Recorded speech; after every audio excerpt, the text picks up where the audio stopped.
What's up, everybody? So we're back here today with another video on after virtue, and we're going to be working again through chapter 2. Let's finish this up with another video or so. So just to sum up, what we did last time was we discussed the difference between emotivism as a theory of use and emotivism as a theory of meaning. And so MacIntyre's argument was that emotivism is, in fact, not a theory of meaning, but a theory of use. It expresses the way we use moral judgments in modernity. So if you want more information on that, head back to the previous videos. But let's now take a look here at page 14. And what we're going to be doing is making a bit of a switch, and we're going to be looking at the historical development of emotivism.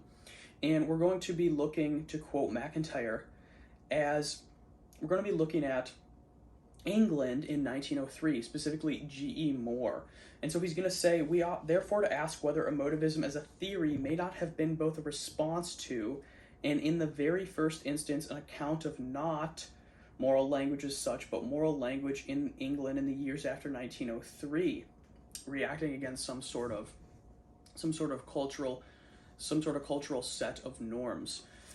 And so MacIntyre's hypothesis is that emotivism is, in fact, such a localized theory of use.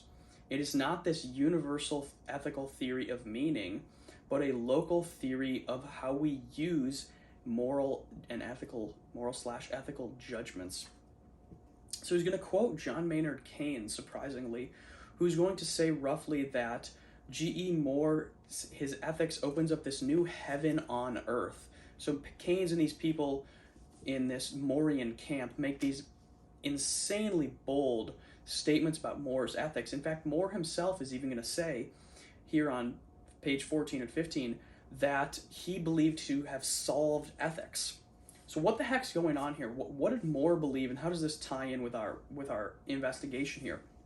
Well, to be very quick, take a look at my notes here. Moore is going to believe three key things. So one, that the good is this name of this indefinable property. In this, he's going to be reacting against the entire tradition of the ancients, from Plato to Aquinas and so on. And if you want more information on that, go check out my video on classical natural law ethics and the foundations of it. But in that system, good is seen as this natural property that is the fulfillment of a thing's essence. So Moore is going to be saying, no, this is wrong. He's also going to be saying that propositions declaring this or that to be good are what he calls intuitions and incapable of proof or disproof. And this is going to be very reminiscent of emotivism. As you can tell, in emotivism, we cannot prove or disprove ethical claims through rationality because they are nothing but the expressions of our emotive preferences. They are not rational claims. The only way we can convince people to them is through rhetorical persuasion. And what we're going to see here is that Moore's ethics is exactly like that. In fact, it is emotivism in this disguised way. Secondly, Moore takes it that to call an action right is to simply say that of the available alternative actions, it is the one which does or did, as a matter of fact, produce the most good. So he's a disguised utilitarian here. No action is right or wrong as such, but actions must be weighed as in this utilitarian calculus, with the one producing the most happiness or something akin to that as the one that's good, or what we call good.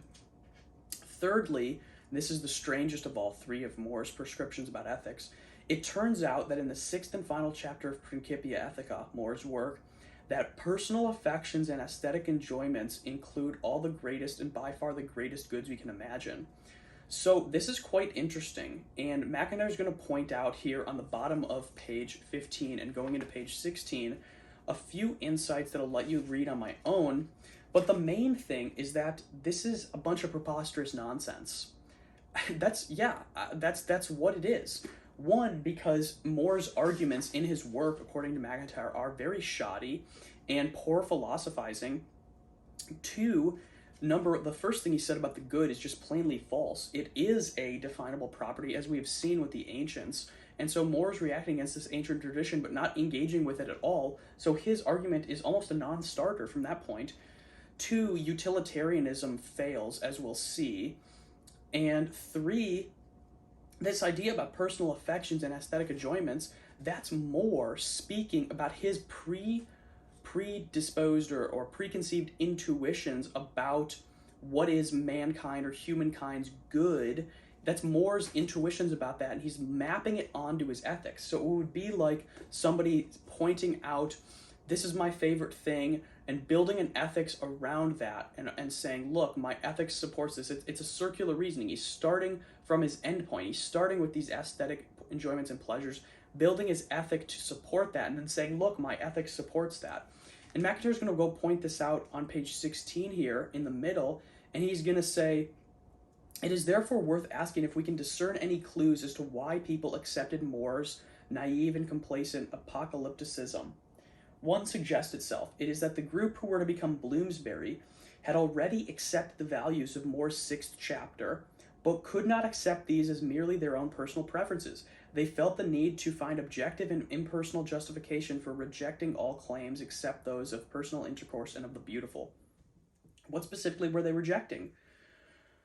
He goes on to say, the names and symbols of the culture of the late 19th century, Sidgwick, Stephen, Spencer, Bradley, and the whole of the past is envisaged as a burden that Moore has helped them cast off. Why, though? We're going to get to that later, but the question here is what exactly is going on with these people who have accepted Moore's theory to justify their already preconceived notion of ethics? Why have they done that? Why have they just shed the past so fast and based on such crappy argumentation? What's going on here? Again, this is emotivism in a nutshell, this theory. And so Keynes is going to emphasize the rejection of Benthamite utilitarianism and of Christianity, and all claims on behalf of social action conceived as a worthwhile end, in favor of this bastardized version of a utilitarianism, this Morean utilitarianism with pleasure and aesthetic enjoyment at the end. And so Keynes is going to give an example here, and I'll let you read that on your own, but MacIntyre is going to point out that this is just a very, very shoddy notion of the good, this indefinable concept that Moore's using to in somewhat paradoxically define good. It's very shoddy, and we can't really get anything out of it.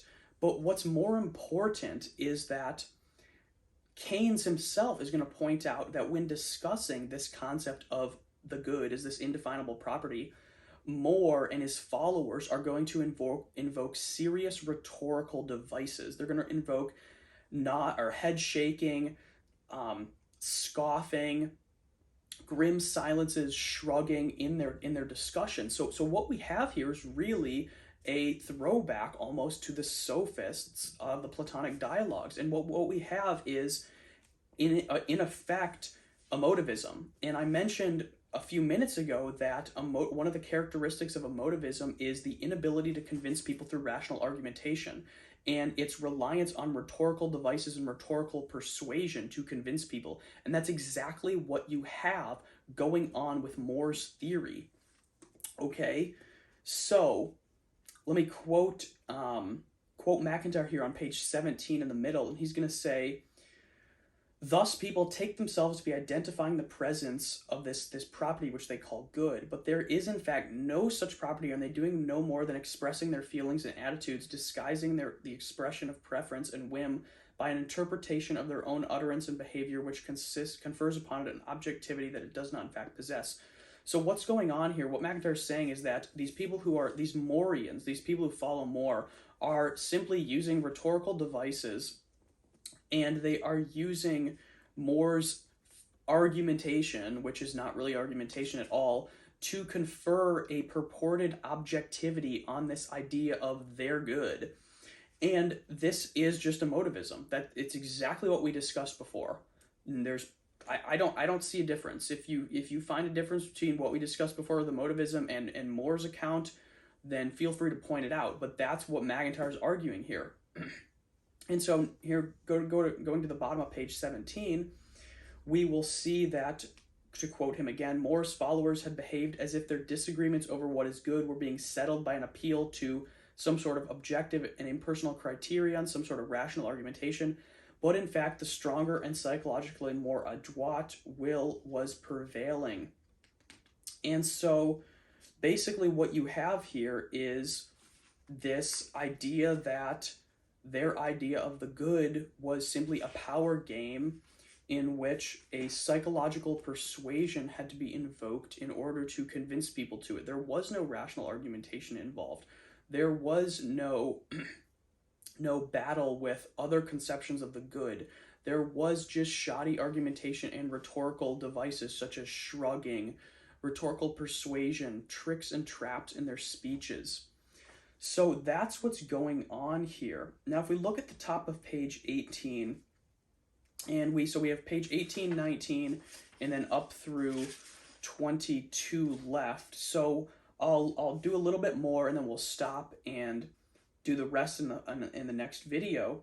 But MacIntyre is basically going to say what makes emotivism convincing as a thesis about a certain kind of moral utterance at Cambridge after 1903 are certain features specific to that historical period.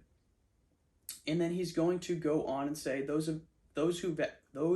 whose evaluative utterances embodied More's interpretations of those utterances could not have been doing what they took themselves to be doing because of the falsity of More's thesis, but nothing whatsoever seems to follow about moral utterances in general. Emotivism on this account, so what we just discussed, turns out to be an empirical thesis. This is going to lead into the next chapter. That's why I'm quoting it. Or rather, a preliminary sketch of an empirical thesis, presumably to be filled out by a later psychological and sociological and historical observations. So we're going to look at that in the next chapter, so don't worry too much about it now. But the point in this paragraph is what MacIntyre says: we should therefore expect emotivist types of theories to arise in specific local circumstance as a response to types of theory and practice which share key features of More's intuitionism.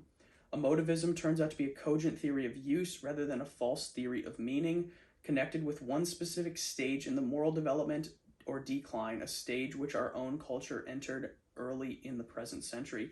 So MacIntyre's point here is that the falsity of More's thesis and the wide acceptance of it, and this wide acceptance of a reaction using More's thesis, a reaction against the cultural norms of the time period, that's going to be, rather than a theory of meaning, going to be a sociological or empirical theory of how people use moral judgments.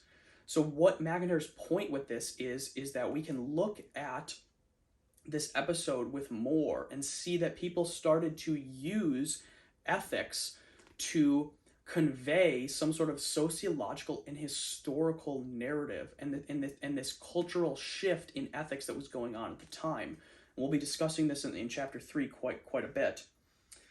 So it's quite interesting. I think that this is actually a good place to stop, and what we will do is finish up page 18 and then quickly move through 19 through 22. I can sum that up because there's not that much philosophical argumentation as previously has been that we've discussed, but we can talk about that in the next video. And so again, just to sum up, we looked at More and this historical narrative of More's work and his followers as embodying this emotivist theory, and really showing us that emotivism is a theory, a localized theory of use that we have co-opted to diagnose modernity and diagnose modernity's ethics. And what we're going to be doing is looking at, we falsified emotivism as a theory of meaning, and we're now looking at emotivism as a sociological phenomenon that is going to tell us how people are reacting to ethics. It's going to tell us how people are using ethical and moral judgments, ethical/moral judgments, to describe what they think about ethics. And so that is the main point of this section. And now we're going to move on to discuss that a little bit more and then wrap up and transition into chapter 3. So thanks for watching. Like, comment, and subscribe. Let me know what you think.